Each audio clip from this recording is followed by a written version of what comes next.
Porque una sola vida no es suficiente, entre tazas de café y copas de vino, enfrentamos la realidad a fuerza de letras, viviendo un libro a la vez. ¿Nos acompañas?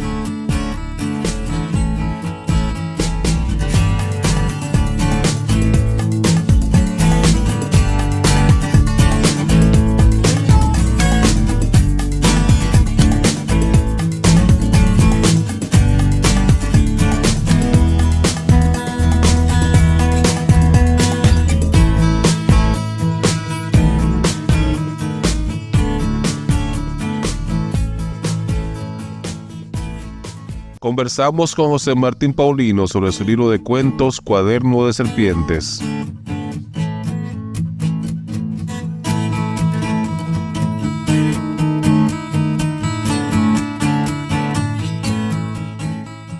José Martín Paulino Gómez nació en San Francisco de Macorís, provincia de Duarte, el 3 de noviembre de 1963. Narrador, editor, ensayista, articulista y corrector de estilo. Cursó estudios de Derecho en la Universidad Autónoma de Santo Domingo. Ha laborado en las áreas de negocios, comercio, producción avícola, entre otras. Creador de la editorial Café Ritual. Cofundador y primer presidente de la Unión de Escritores de la Provincia de Duarte, UEPD. Cofundador además de los talleres literarios Domingo Moreno Jiménez de la Universidad Autónoma de Santo Domingo, recinto San Francisco de Macorís, y el José Lezama Lima de la Universidad Católica Nordestana. Entre los títulos publicados por este autor encontramos Cuaderno de Serpientes, Caballo de la Discordia, A Dos Voces y Café Ritual. Varios de sus cuentos han aparecido en diversas antologías nacionales y extranjeras. Su relato Nostalgia Virtual fue traducido al italiano y antologado por Edición Inmolo. Su cuento La Burla en el Espejo aparece en la antología Voces del Valle. Su relato Sinfonía Patética aparece en una antología preparada por Mélida García y Miguel de Camps. Su cuento Danza de Serpientes figura en la antología Estancia del Sol, selección de cuentos de las Antillas Hispanas.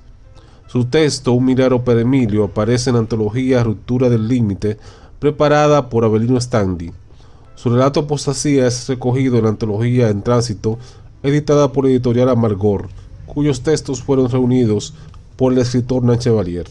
Entre los diversos reconocimientos que ha recibido su obra podemos mencionar como preponderantes que su cuento Trascendencia Pesimista mereció el primer premio en el Concurso Nacional de Cuentos, organizado por la Universidad Autónoma de Santo Domingo, recinto San Francisco de Macorís, y la Comisión para la Celebración del Sesquicentenario de la República. Su libro Memorial del Espanto fue finalista en el concurso literario de Lanza Cibaeña de Santiago en 2008.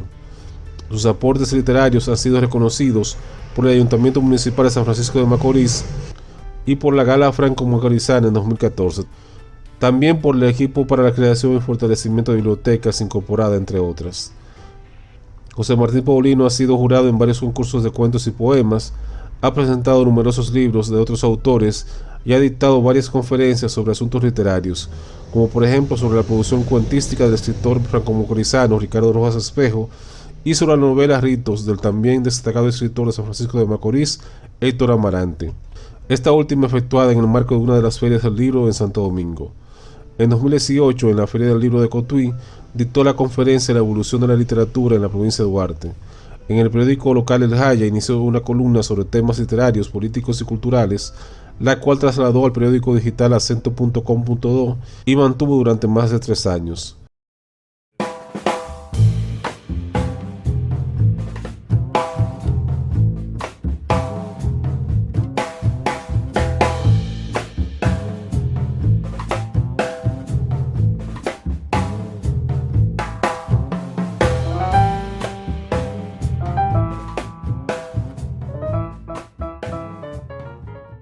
Entonces, don Secundino Burgos, hombre casado con muchos hijos y propiedades casi inabarcables, se prendó como un demente de la belleza de la muchacha y la idolatró como a reliquia sagrada o como a un fetiche de carne palpitante.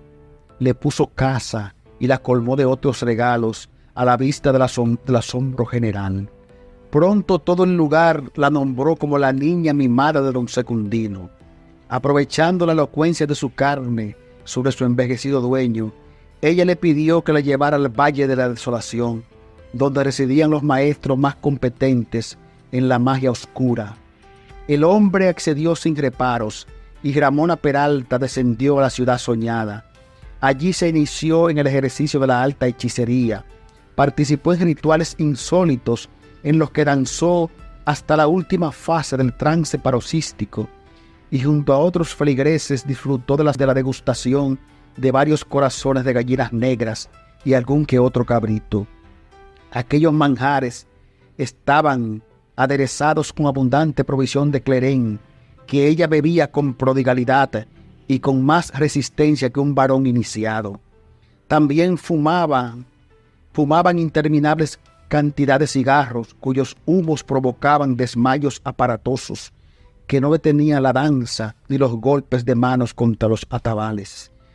Luego venía la otra fase de la orgía sagrada, el comercio carnal desatado entre muchos de ambos sexos, entre los contoneos nocturnales, los resplandores lechosos, los vómitos y la parsimonia de una serpiente sagrada reposando dentro de una jaula de cristal. De aquellas abluciones le sobrevino su patológica ofiolatría. Cumpliendo rigurosas prescripciones de sus oficiantes, tuvo que esperar hasta su séptimo y último viaje con sus respectivas ceremonias para adquirir su propia culebra, una enorme boa negra dibujada con exquisitos arabescos. A seguida montó su propio altar con la pródiga generosidad financiera de don Secundino Burgos, quien veía en el festivo acontecimiento una oportunidad para estirar sus teneres. En el centro de la boscosa santería colocó una litografía de Santa Marta, la dominadora, con su serpiente enredada al cuello. Esta santa se convirtió en la máxima depositaria de su devoción y en guía principal para cada una de sus invocaciones. Nunca oficiaba sin antes rezar la oración de su Virgen. También mandó construir una jaula de hierro y cristal para su culebra. Consciente del inminente crecimiento de sus feligreses, designó un celador permanente y a un experimentado veterinario para el cuidado de su serpiente y de las que tendría en lo adelante. Pronto la prosperidad se derramó sobre ella como lluvia bendita. A partir de ahí casi todo el pueblo dejó de llamarla por su nombre de bautizo para empezar a nombrarla como la reina de la ciudad de los metales y como la señora de la serpiente. Los cristianos verticales y otros menos sinceros la veían como a una diabla a la que había que eliminar o expulsar de la ciudad, lo que no fue posible, dado que ella estaba matrimoniada con el poder y bien plantada en el corazón de la mayoría de sus compueblanos. Sus riquezas crecían como los cuentos fabulosos, y ella devolvía en obra de bien público los cuantiosos dividendos que le reportaba la confianza que habían puesto en su ciencia, su pueblo y otros lugares contiguos y distantes. Don Secundino Burgos siguió favoreciendo la cindilación, aunque sabía que Pedro Alvarado y José Romero, hombres poderosos y sabuesos del régimen del Leviatán, la compartían con él y también la abrumaban de obsequios. El espejo le recordaba aquellos tiempos perdidos en las brumas del tiempo, entre las cenizas del pasado, en que la fama de su belleza y su sabiduría cubría de extremo a extremo el país. Ahora estaba vieja, cansada y triste, a pesar de sus muchos haberes.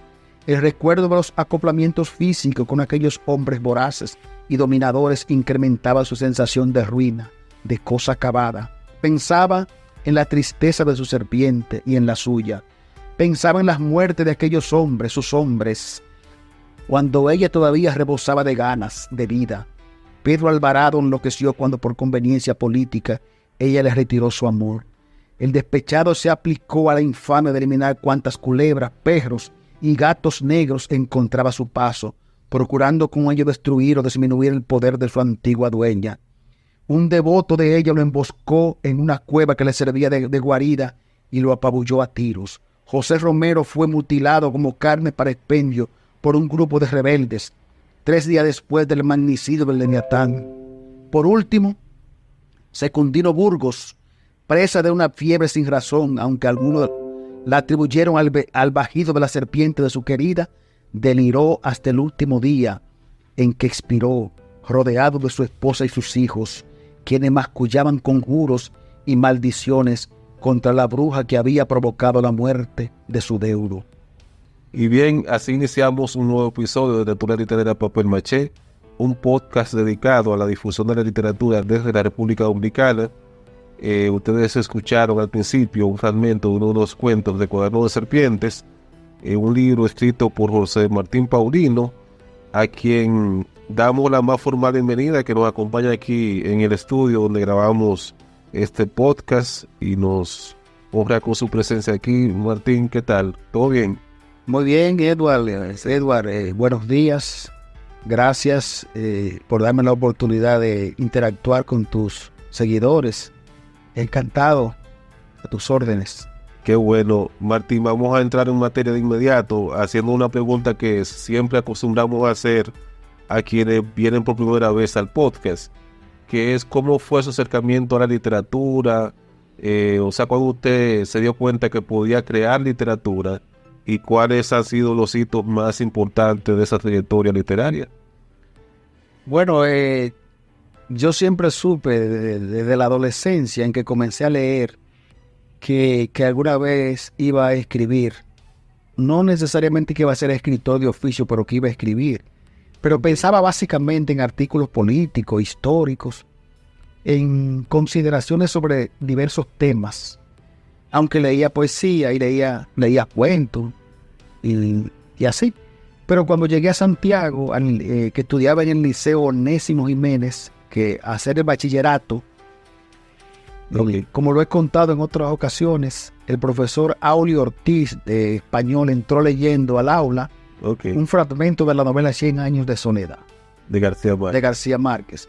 Y para no hacer larga la historia, cuando ese hombre leyó ese fragmento que me sedujo, se me sobrecogió, y eso fue un acontecimiento para mí, un sacudimiento.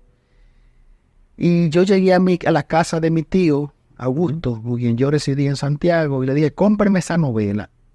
Y a partir de la lectura de esa novela, fue que yo sentí un deseo profundo de crear, de hacer ficción de crear historia. Y luego me imagino que llegaron otras lecturas. ¿Qué otros autores usted leyó en esa época? Sí. Tenía la ventaja de que en cuarto de bachillerato, en Santiago también, había un profesor, muy buen profesor de español, que nos facilitaba muchos libros. Supongo que ha muerto, Teófilo Castro.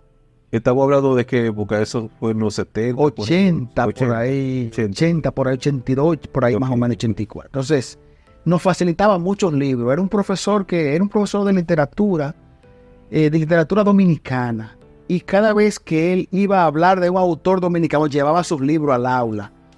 Y a los estudiantes que nos caracterizábamos por devolverle los libros, él los prestaba. Y ahí nos llevó, recuerdo, María de Jorge Isaac, que yo no pude nunca terminarla, no sé. Sí. Y otros libros más, muchos libros nos llevaba. Y yo leía siempre. En la casa de mi tío había otros libros que mi tío tenía, como la imprenta y los primeros periódicos de Santo Domingo, de Emilio Rodríguez de Morís, el Enriquillo de Galván, que lo leía mucho la esposa de mi tío, yo lo leí, la Biblia y otros libros que ahora no recuerdo. Martín, usted ha ganado también varios galardones literarios, ¿verdad? En su trayectoria, sí, concursos. ¿Podría hablarnos un poco de eso? Sí, la primera vez que yo gané un premio fue en 1995. Con un cuento que responde al nombre que se llama Trascendencia Pesimista. Suena muy a Jonathan Schopenhauer. Sí, un cuento. Sí. Y ese cuento fue a raíz de la celebración del sesquicentenario de la República, que lo organizó la Universidad 250 años de Santo Domingo, ahí en el Curne. Y ese fue el primer. Después en Santa María, en Radio Santa María, gané un cuarto premio, una mención de honor. Después de nuevo gané, creo que fue un tercer lugar, no recuerdo exactamente. Ya en 2006, que fue la última vez que participé, con ese cuento que leí, yo leí un fragmento de ese cuento, que se llama La Asunción de la Reina. En 2000 2006 gané un cuarto premio. Ok. Y en la Alianza Cibaeña de Santiago, según me dijeron, porque solamente hay un premio, Sí. que yo fui de los finalistas. Y eso está registrado. Creo que el primer finalista de los... De ese premio de ese año, sí. De ese, Ellos sí. siempre hacen unos concursos de cuentos, de poesía y de Sí, ensayo. y hay un solo premio, pero los finalistas Sí. también, no sé si se da Le da una mención, sí.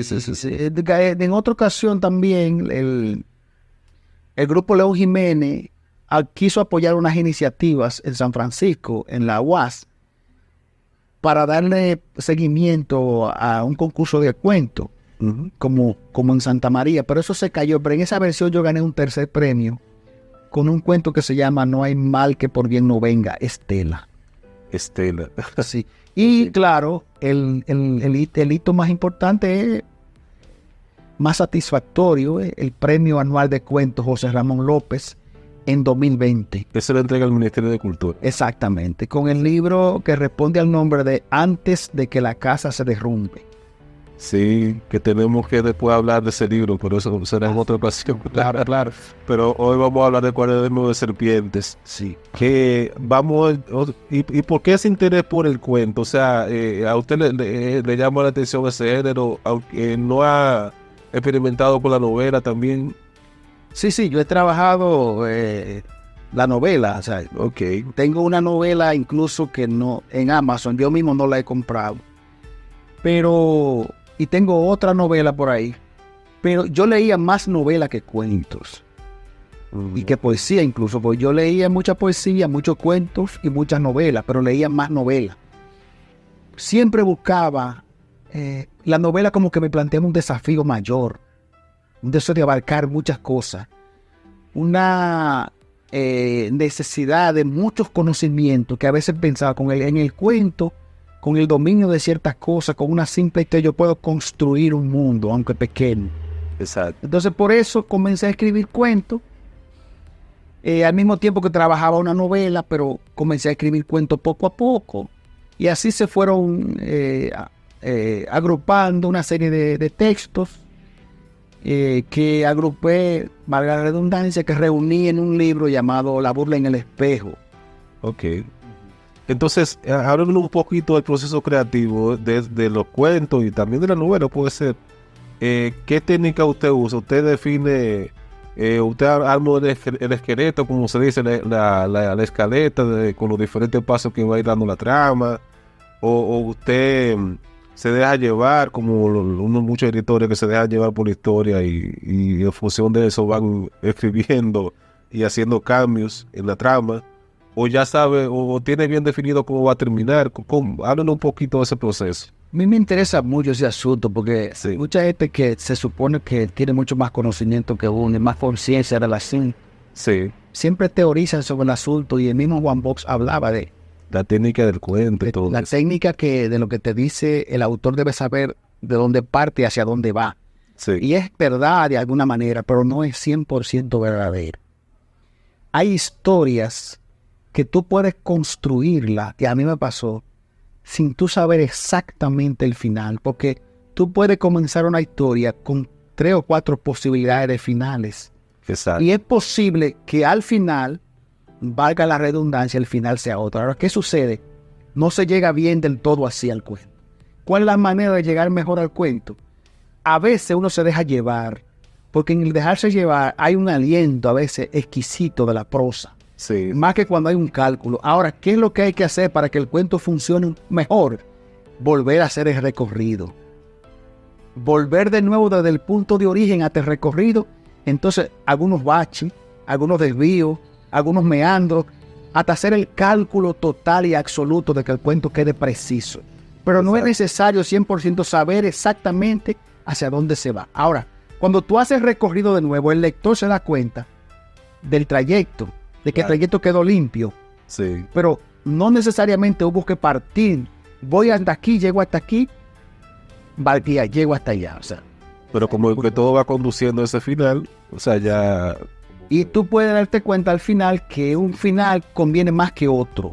¿Y cuál usted diría que sería su cuentista predilecto? O sea, te puede ser dominicano, puede ser extranjero, Hay muchos grandes clásico, cuentistas, o sea, moderno. Rulfo, Borges, Maupassant, que fue que yo más leí, Sí, extraordinario, Edgar Allan Poe. Hay tantos cuentistas, Chesterton, Chekhov, pero de esos cuentistas que te marcan profundamente, Borges, Rulfo, Maupassant, Ese es su trío, vamos a decir ahí. de alguna manera sí.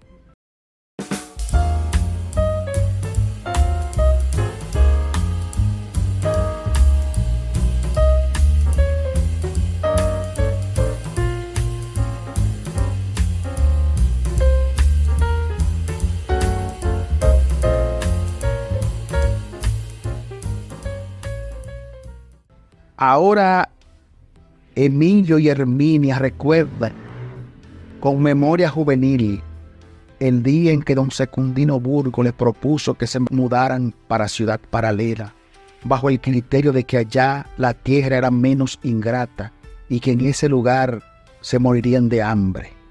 Don Secundino también les dijo que allá tenía un ranchito y un fundito generoso y que gustoso se lo entregaría si decidían marcharse para aquella ciudad.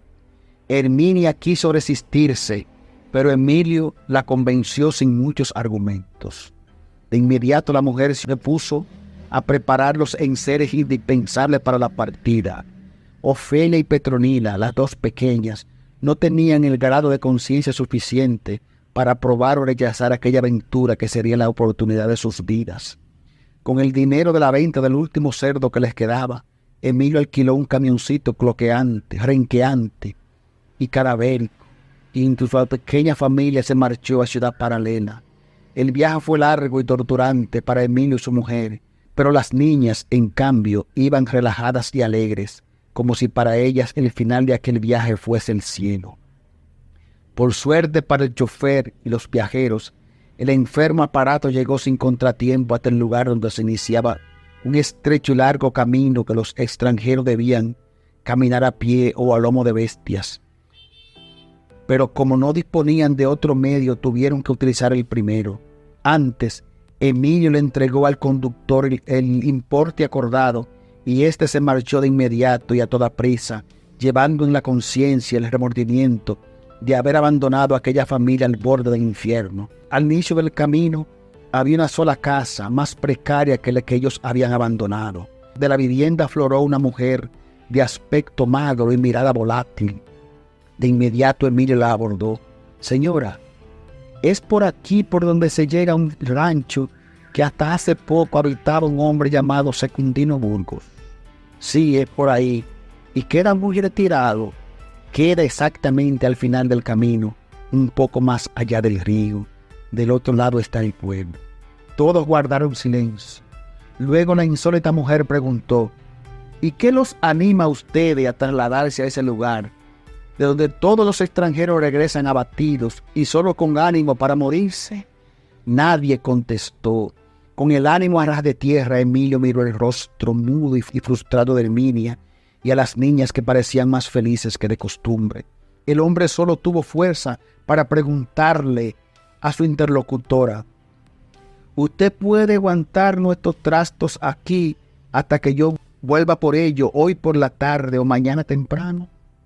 «Claro que sí», dijo la mujer, al tiempo que hacía un gran esfuerzo para tragarse su sonrisa, consciente de que aquella gente no volvería por sus cosas, como no habían vuelto por sus pertenencias los tantos peregrinos que habían emprendido aquel camino, los que, al regresar rumbo a su ciudad de origen, ni siquiera recordaban que habían dejado algo allí.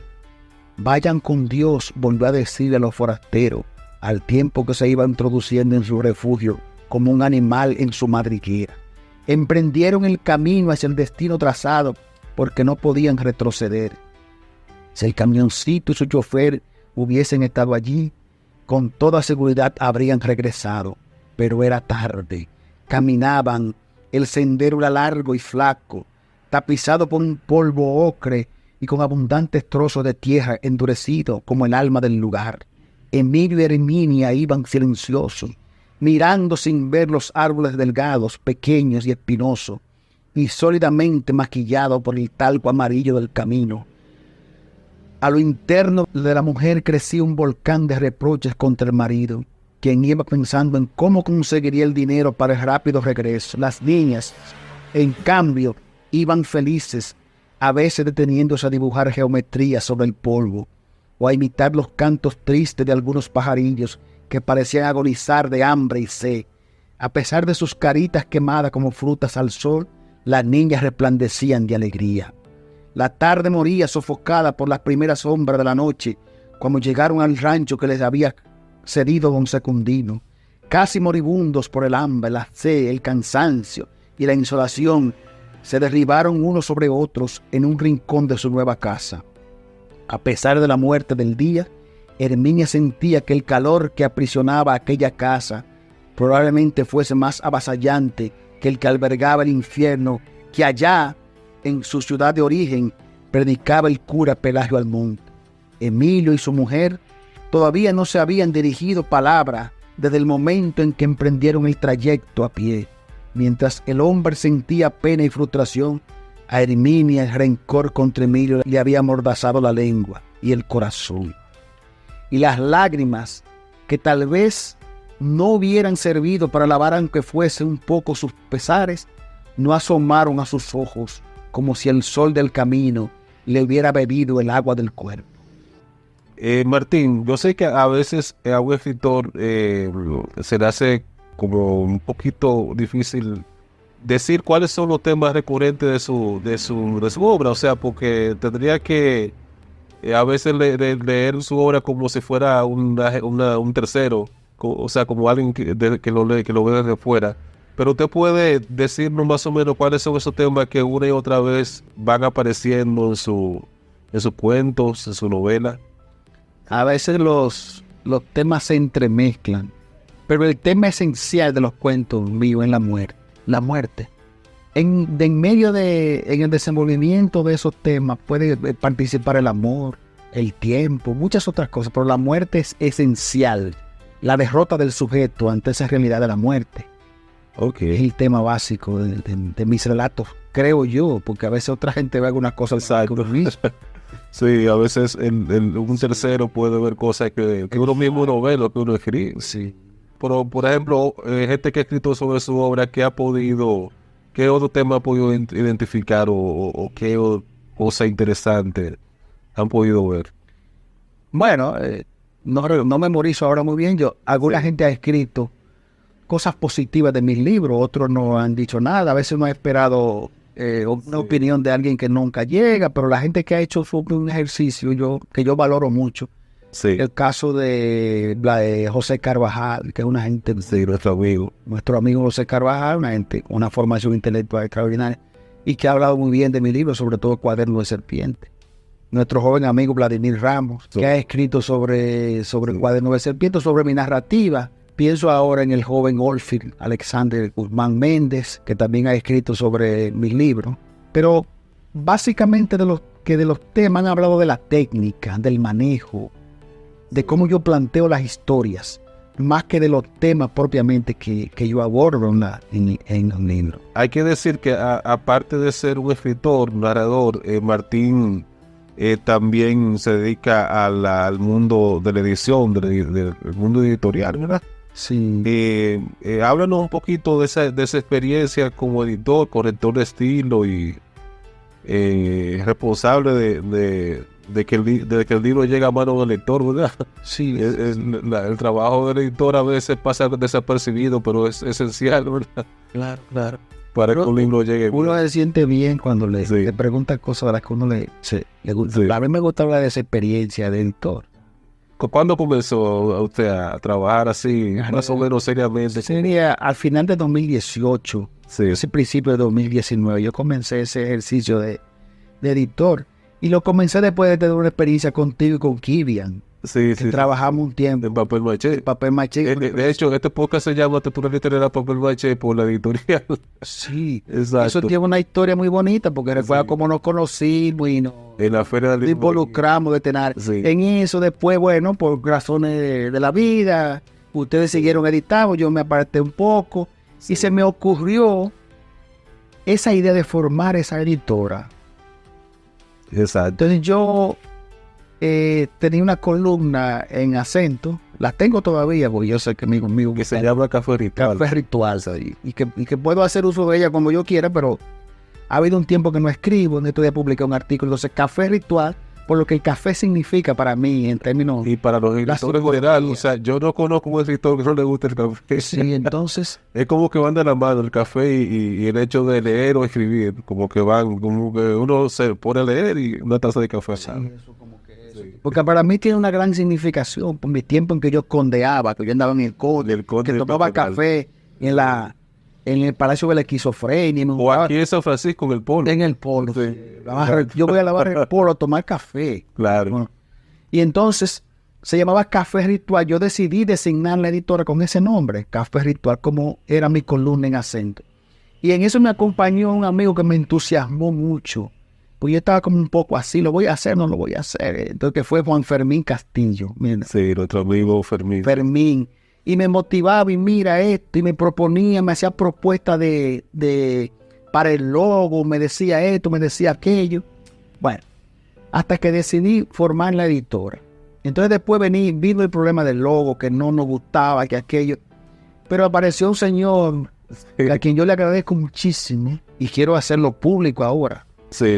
El señor Pedro Espinal. Que era muy amigo, Pedro Espinal, muy amigo de Pedro Carrera, sí. Y yo le estuve revisando un libro, humildemente, y le hablé de mi proyecto y que tenía algunos tipos de dudas con el logo, que no daba con un logo que me... Y él fue capaz de poner una persona que trabajaba, o no sé si trabaja todavía en una empresa con él, un diseñador. Y dijo, vamos a hacerte el logo. Y no me cobró un centavo. Y me llamaba y a mí me decía, ¿te gusta así? ¿Te gusta esto? Vamos a quitarle esto. Sí, porque a la gente cree que trabajar un logo es una tarea fácil, pero no es fácil, es un trabajo creativo. Y él me hizo eso. Terrible. Una generosidad y una entrega inmensa.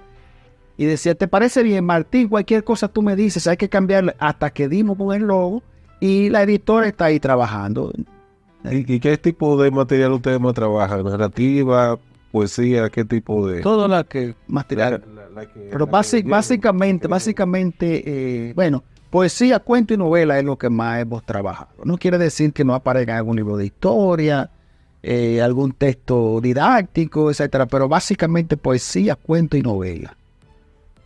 Martín, ¿qué tú crees que le falta al libro República Dominicana para que podamos hablar nosotros de una verdadera industria editorial aquí en el país? Porque una vez recordamos que Alfaguara estaba aquí, luego tuvo que irse.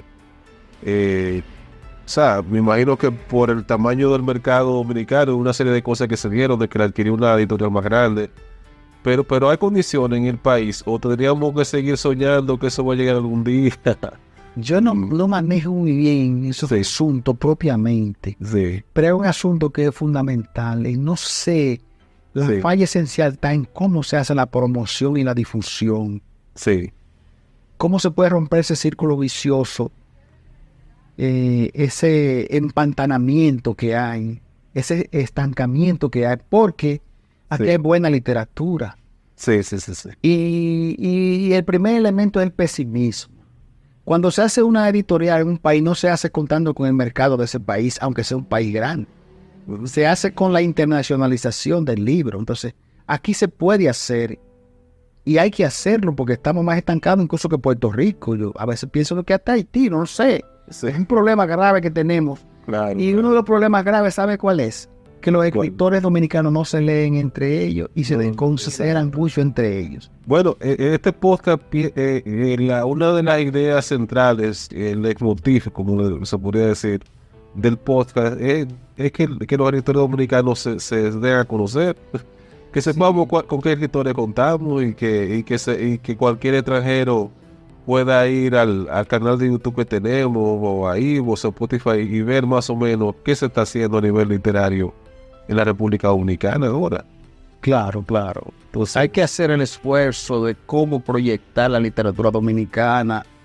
Es triste, hay muchos escritores que dicen que aquí no hay nada, que nada aquí sirve, la poesía y el cuento han avanzado más. Aquí hay cuentistas muy buenos, buenos poetas. Se dice La novela- que la novela es un asunto que inciden hasta factores sociales y económicos ahí, ¿verdad? En que no se haya desarrollado como género tan fuertemente como en otros países, ¿verdad? Claro, porque Sí. la novela exige mucho más. O sea, cuando tú escribes una novela, tú no puedes estar pensando, que tengo que pagar la luz ahorita. O sea, tienes que tener tu cierta garantía económica a nivel de material de resistencia, ¿verdad? Para tú poderte meter a un proyecto como una novela. Lo que te hablé en principio, tú puedes hacer un cuento en 2 o 3 días. Exacto. Tú no puedes hacer una novela en 2 o 3 días.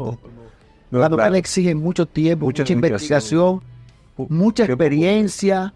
Incluso los novelistas, te digo por experiencia propia, que no he salido del país, Sí. deben salir del país, andar, ver cosas. Pues, Sí. en la novela, porque la novela es el género que puede abarcar todos los géneros, Sí. puede agruparlo, o sea, y necesita el escritor de novela necesita mucha formación, mucho ocio, lo que tú decías en principio, mucha Sí. tranquilidad, incluso de tipo económico. Claro. No puede estar Pero pensando en medio de facturas. estos avatares del segundista y caribeño, aquí hay buenas novelas. Novelas que si se hubieran escrito en México, en Puerto Rico o en Argentina, se estuviera hablando de ellas. Y muchos Sí. escritores dominicanos están alabando novelas de esos países cuando aquí hay novelas importantes. No tantas, pero hay novelas importantes. Te puedo Exacto. citar algunas, no sé. Sí. No, esto es para eso, Martín. Yo O sea, que tengo- dele Para que no me cuenten, porque como yo comencé a leer, yo no leía escritores dominicanos. O sea, de eso es una historia que yo no voy a contar después. ¿Sabes? Pero como yo descubrí que aquí existía Efraín Castillo, Sí. que escribió novelas, que ha escrito novelas importantes, como el Síndrome de la Visa, Currículum. Sí. Como Guerrilla Nuestra de Cada Día. Que aquí hay una novela importante que se llama Anadel, de Julio Vega Valle. Que la novela Obel es una gran novela de Marrero Arista. Marrero Arista. Muchísimas novelas de Marcio, magníficas novelas. O sea, una novelística importante, esa. Sí. Incluso en el caso de Marcio, bueno, que hemos analizado algunas de sus obras aquí en el podcast, él escribió una novela que fue El Buen Ladrón, que fue una de las primeras incursiones de un escritor dominicano en temas universales. O sea, que él demostró que un escritor dominicano podía tratar temas universales. Claro. O sea, que podía ser leída por cualquier extranjero, o sea, cualquier persona de cualquier parte del mundo. Claro. Sí. Marcio ha escrito una novelística importante. Ha hecho una narrativa importante. Ya uno a esta edad que uno ha estado leyendo cosas, a veces no tiene el ánimo de leer ciertos libros de él, pero Sí, esas novelas cortas, Nosotros los Suicidas, exacto. Los Ángeles de Hueso, David, Judas, El Buen Ladrón, o sea, son novelas interesantísimas. Güey, qué bueno volver a ellas. O sea, ahora mismo yo tengo años leyendo novelas dominicanas. Marcallé Abreu, tú ves, tiene buenas novelas. Hay novelas de 500 páginas, tú dices, bueno, pero Sí. uy, que a veces, pero si tú lees, por ejemplo, Espera de Penumbra en el Viejo Bar, Sí, si tú lees Las Calles Enemigas, son novelas importantes, o sea, claro. y así te puedo mencionar muchísimas novelas. Emilia Pereira tiene novelas, por ejemplo, El Crimen Verde Sí. y Cenizas del Querer. O sea, a mí me gusta la narrativa de ella, pero básicamente esos dos libros me apasionan. O sea, Sí. la gente siempre le está buscando. Pues. El mismo por mi amigo José Enrique García, Una vez un hombre, eso es una novela interesante. O sea, Tenemos que ver cómo traemos toda esa gente aquí y lo entrevistamos. Ahora la no te- memoria ahora mismo, pero yo tengo años, porque con mi amigo Isael Pérez, Nuestro comprando Isael. novela dominicana para que no me cuenten. Sí. Y hay muchísimas cosas que tú lees 10 páginas y la dejas, pero hay novelas que son importantes y que hay que resaltar. Merecen difusión, o sea, que merecen ser conocidas, ¿verdad? Y sus autores. Martín, ya el tiempo es un tirano implacable, como siempre decimos, y también yo digo que las cosas buenas duran poco. Bueno, yo me alegro de que te haya encontrado que ha sido bueno el encuentro. Sí, y es el primero de muchos que esperamos tener así con Martín, porque Martín tiene otros libros de cuentos. Él me comentó que tenía una novela publicada y otra por publicar, o sea que será simplemente el primer encuentro en el que hablamos de una de sus obras. Pero en lo particular, en cuanto a Padrino de Serpiente, le agradecemos que nos haya honrado con su presencia aquí mismo en el estudio. Regularmente esto lo hacemos por Zoom, pero Martín se tomó la molestia de venir y eso es siempre valioso, o sea que al entrevistado haga el esfuerzo y venga.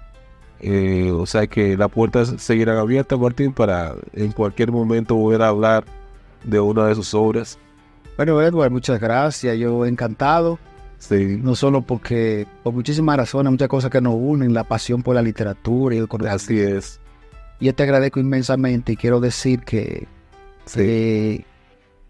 no acostumbro, la gente sabe, no se trata de asunto de prepotencia ni de nada. A mí no me gusta mucho. A veces es un asunto de timidez. Sí, tú lo quieres así, pero no digo porque me creas, ¿no? Entonces, agradezco que tú me hayas desafiado y me hayas puesto en esto y me siento como en la apertura y el deseo de decirte que cada vez que tú lo entiendas, vamos a hacer otros encuentros para hablar de la literatura dominicana. Así será. Pues muchísimas gracias, Martín. Gracias a ti.